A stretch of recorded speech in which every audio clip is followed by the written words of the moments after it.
happening in every workshop we have, happens in every project we design. Difficult. So here's just some real evidence about that. Here's some evaluation work from World Bank. I've got only a minute here. Here are the number of people who knew about the social fund, who actually knew about a meeting, who attended a meeting and spoke at a meeting. So the problems of participation, right, and the funnel of attrition, we have absolute evidence. Okay, and then here's some more of this stuff. This is sort of more detail than you need. But here's some good evidence about how many interventions really, fail from the very start. And insurance schemes are just terrible. They never work very well. Here's a number of people who stop using improved technologies, right? Cook stoves, 8 months after a survey. We see this all the time. So this is where, we're trying, and we invite you to try, to be as adaptive as you can in your design, to think clearly about the key aspects of your design when you're working the next few years on RAND.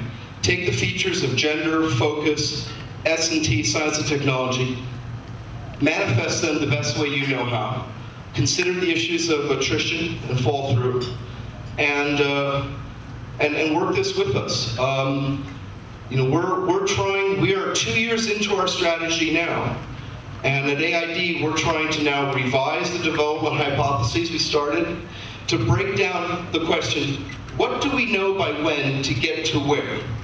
You need to actually have milestones. And your own work here is probably going to have to make you think that through a little bit. That's about all I really have. Is that helpful? I don't think there's anything else. Yeah, so that's what I just said. This is our strategy. We're trying to reassess what we're doing. With explicit development hypotheses, and that is really it. So I've taken just about what I thought I would, and I wanted to really hear from you. This has been, I only heard 20 minutes before I started, but it's good. I get a sense of what RAN is like, and maybe Diane will have something else to say.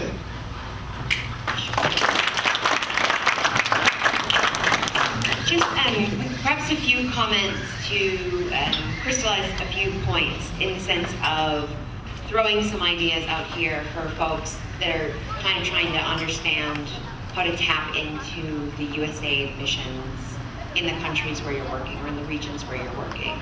And first caveat is that there isn't necessarily always going to be a USAID mission in every country that you're working, but perhaps in about 80 to 85% of them, I think that's probably the case. So some of the things that you might want to do for starting points, basic baby steps. One, we'll want to take a look at the country strategy that USAID has in each of these countries. Some of them could be bright, shiny new, and some of them could be 12 years old. Do not be disheartened by that fact, but it is a reality. So take a look at the country strategies. If there is a Feed the Future strategy as well, you may want to take a look at that, because those two documents effectively outline the direction that the USAID mission thinks it's going. Now, as Rand mentioned, a lot of that may change along the way, but it gives you a first starting point. Now, once the mission has that strategy, really it'll go down to technical teams, for example, the Economic Growth Office, the Democracy and Governance Office, the Health, HIV, AIDS, and Education Office, and those teams then go under a process of very simple problem identification. They take a look at what's happening and say, what's going right, what's going wrong, where could USAID add value to the projects or to the government's design or plans for development.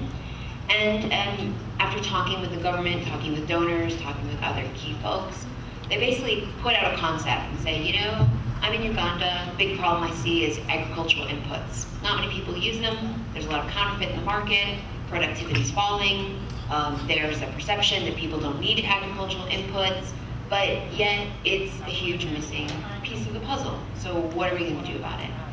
So then the mission will develop a concept, which is basically like, okay, we have this many dollars over this many years, here's what we think we're going to do, these are a couple of the goals we want to achieve. And then, many of the professors in this room will know, you effectively defend your thesis.